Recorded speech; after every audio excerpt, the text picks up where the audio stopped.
देखो आज आप लोग को उपसर्ग पढ़ाने जा रहा हूँ, ठीक ना। उपसर्ग जो है आता है 2 नंबर का, 3 नंबर का। तो उपसर्ग ये पार्ट 1 है, इसमें भी आधा क्वेश्चन लिया हूँ, ठीक है ना। तो पार्ट 1 है इसमें का, एक और पार्ट बनाऊंगा, ये पार्ट 1 है।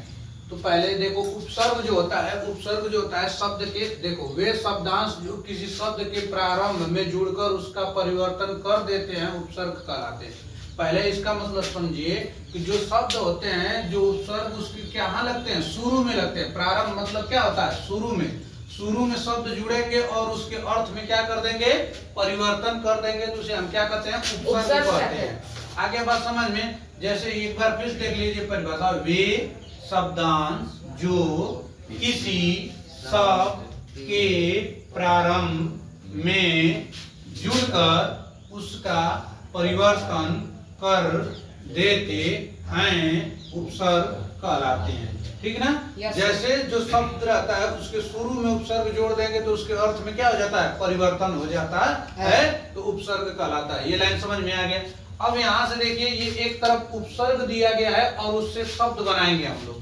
आगे समझ में ना, देखो एक तरफ क्या दिया गया है, उपसर्ग, और उससे हम लोग क्या बनाएंगे, नए शब्द बनाएंगे, नए शब्द बनाया जाएगा। जैसे देखो परि दिया हुआ है उपसर्ग ना, परि दिया हुआ है तो परि मतलब, अब परि से हम लोग क्या बनाएंगे, परिजन। अब परिजन में पूछा जाएगा कि परिजन में कौन सा उपसर्ग है, परि। परिक्रमा, परि से क्या बन गया, परिक्रमा। क्वेश्चन पूछ सकता है परिक्रमा में कौन सा उपसर्ग है, परि। परिमार्जन बन गया ना परि से। जी सर। इसमें पूछा जाएगा परिमार्जन में कौन सा उपसर्ग है, परि। आगे समझ में, परिहास, परिहास में कौन सा उपसर्ग है, परि। आगे समझ में, परिवर्तन में कौन सा उपसर्ग है, परि। मतलब परि से इतने शब्द बन रहे हैं। पहला क्या है, परिजन, परिक्रमा, परिमार्जन, परिहास, परिवर्तन। ओके, समझ में आ गया। Yes sir. अगला है सुपसर्ग। सुपसर्ग से हम लोग शब्द बनाएंगे। सु से क्या बनेगा, सुयोग्य। तो अब इसमें पूछा जाएगा सुयोग्य में कौन सा उपसर्ग है, सु। आगे समझ में ना। अब अगला है सुकुमार। तो सुकुमार में कौन सा उपसर्ग है, सु।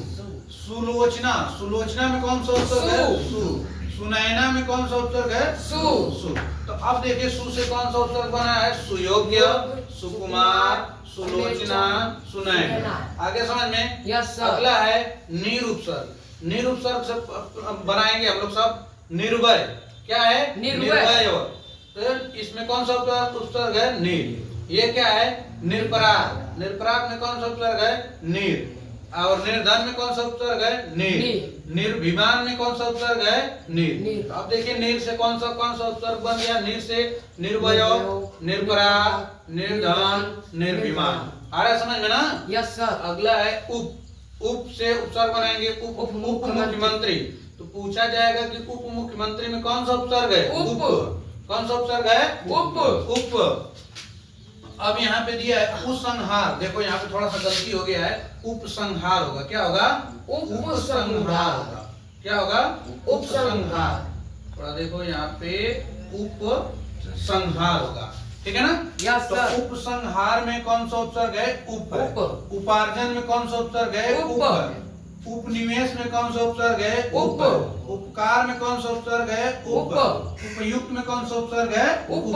तो देखिए उप से कौन सा शब्द बना है, उप मुख्यमंत्री, उपसंहार, उपार्जन, उपनिवेश, उपकार, उपयुक्त। आगे समझ में। Yes sir. अगला देखिए अभिउपसर्ग। अभिउपसर्ग से हम लोग शब्द बनाएंगे, अभिज्ञान।